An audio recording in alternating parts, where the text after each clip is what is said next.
Life journey तो चल रहा था, उसमें मैंने एक चीज़ का जिक्र किया था कि मैं ट्रक पे एज ए हेल्पर का काम किया था। और आरसीएस ट्रांसपोर्ट मेरी होने के नाते मुझे इसमें कोई शर्म भी नहीं थी, ना अब है। तो इसके ऊपर मैं ये बताना चाहूँगा कि कोरोना पीरियड में तब मैं लगभग लगभग 20,000 लोगों को उनके घर पहुंचने में मैंने मदद करी थी। और पैसे खर्च मेरे अपने जेब से, खुद के पॉकेट से 1.5 से 2 लाख हुए थे। मैं लोगों के भोजन नहीं कराता था, बच्चों के दूध की व्यवस्था मैंने की है। जितने भी लोग ऊपर बैठ के सफ़र किए ट्रक पे, बिहार प्रशासन या फिर अलग अलग राज्य के प्रशासनों द्वारा ऊपर बैठाया गया, तो मैंने उन्हें उठाया। वहाँ पे कुछ लोग, बहुत सारे लोगों के पास पैसे नहीं थे। जिस जगह पे उतरा मैं खुद भोजन किया, उस जगह पे बच्चों के दूध की मैंने व्यवस्था कराई थी। और इसी के साथ अब चलते हैं थोड़ी सी बुलेटिन पे, यानी कि खबरें बिहार में या फिर अन्य राज्यों में ट्रकों की जो लंबी लंबी कतारों में जाम लग रहे हैं, तो इसके ऊपर मैं एक ही बात कहना चाहूँगा कि जब रोड के टैक्स अगर बड़े वाहनों और भारी वाहनों द्वारा, मालवाहक वाहनों द्वारा ही प्राप्त होते हैं, तो उन्हें रोकने का कोई उचित वजह राज्य प्रशासनों के पास होना चाहिए। दूसरी, बड़े वाहन हैं, उनकी पर डे की किस्ती कुछ कुछ के 3 से 4 हज़ार बनती है। अगर आप उन्हें रोकते हैं तो क्या उनके इस कार्य में आप मदद कर रहे हैं? तीसरा, किसी भी इंटरप्रेन्योर यानी कि युवा उद्यमी या उद्यमिता, इनको बर्बाद करने में अगर किसी का सबसे बड़ा हाथ है तो राज्य प्रशासन की मैं इसमें कह सकता हूँ। क्योंकि अगर एक जाम में 6-6 दिन, 7-7 दिन अगर गाड़ियाँ फंसी हैं, तो उनकी खुद की किस्ती 24,000 या फिर 25,000 के आसपास में पहुँच गई। और ड्राइवर का 500 खुराकी, 400 खुराकी, और खलासी का 200 रख लें आप, 600। तो इसको भी आप जोड़ लें। अब प्लस आप मालिक के पास कुछ बचत जाना चाहिए ना, तो ये तो कुछ जा नहीं रहा है। इनको सिर्फ बालू बालू बालू बालू, किसी भी चीज़ को इतना हद तक तोड़ दो कि फिर उनके पास कोई चारा न बचे।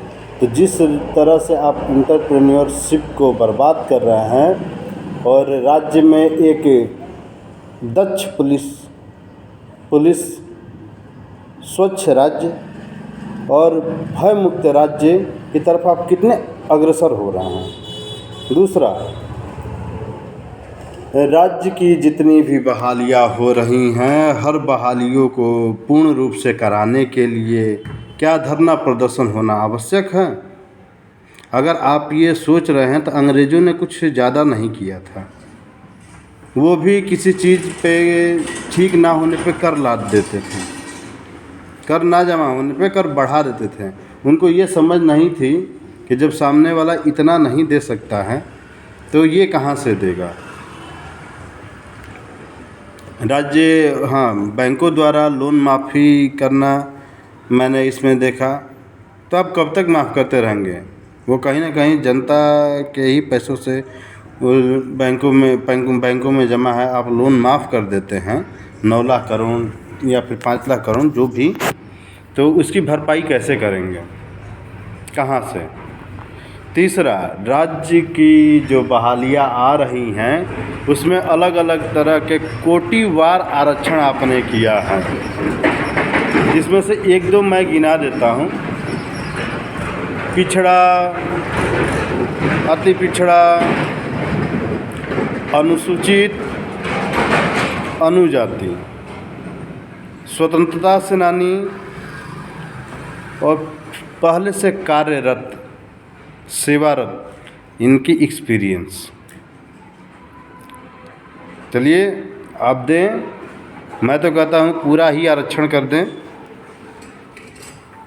लोग एक्सपीरियंस बनवाते रहेंगे, पारदर्शिता बिल्कुल ना रखें। इससे आप, हो सकता है किसी महानता की पराकाष्ठा को पार कर रहे हैं, तो करें, काफ़ी अच्छी चीज़ है। लेकिन किंतु सेना की सभी बहालियों में तीनों ही अंगों में कार्यरत जो कर्मचारी हैं, वॉलंटियर यानी स्वच्छता से स्वेच्छा से सेवा दिए हुए जो सैनिक हैं, उनके बच्चों का जो डिपेंडेंट कार्ड मान्य होता है, जिसे आप रिलेशन कह सकते हैं, मान्य होता है, तो आपके यहाँ जो कर्मचारी इसे नहीं जानते हैं, उसके ऊपर आपका किस तरह का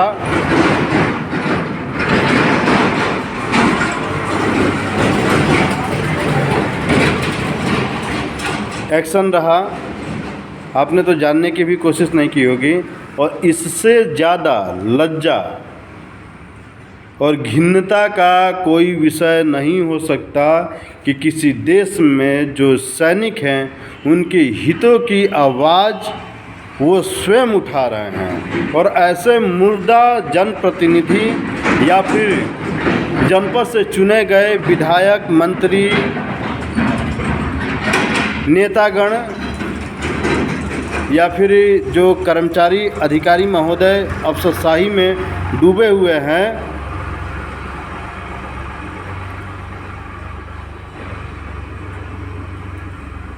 इसे सुनना नहीं चाहते हैं, तो मैं आपसे एक बात अवश्य कह देता हूं कि आपको जानकारी हो ना हो, थोड़ा बहुत तो जो ऊपर के आला अधिकारी बैठे हैं उनको जानकारी होगा ही कि भारत देश में कितने प्रकार के रेडिकलाइज ग्रुप हैं जो अभी सरकार के नज़र में या फिर दुनिया के नज़र में कितने हैं मैं नहीं जानता। लेकिन अगर उनमें ट्रेंड बाई आउन फादर यानी कि जो सोल्जर हैं उनके बच्चे उनसे बेहतर हैं नहीं हैं, ये तो उनसे आप जानकारी लेंगे तो ही पता चलेगा। ट्रेंड बाई जो आउन फादर हैं, अगर उन्हें ग्रुप को ज्वाइन करते हैं या फिर ज्वाइन कर चुके हैं, तो आप जो गोलियां चलाने जा रहे हैं किस पे चलाने जा रहे हैं?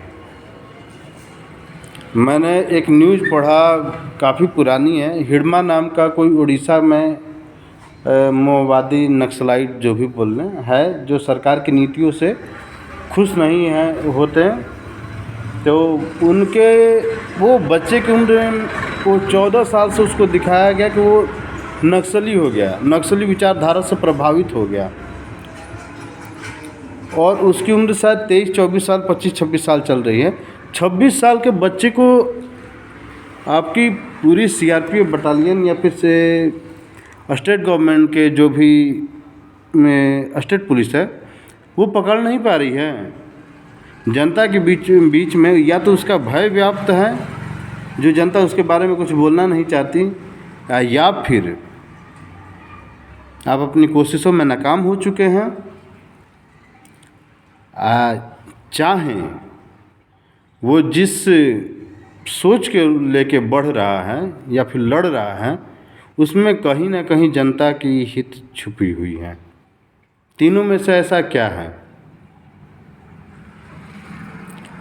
और स्टेट गवर्नमेंट में ना पूछना, ना तवज्जो देना, निसंदेह रूस जब जल रहा था तो नीरू बांसुरी बजा रहा था, उससे यहाँ पे माननीय सुश्री नीतीश कुमार जी, बाबू नीतीश कुमार जी, माननीय मुख्यमंत्री बिहार,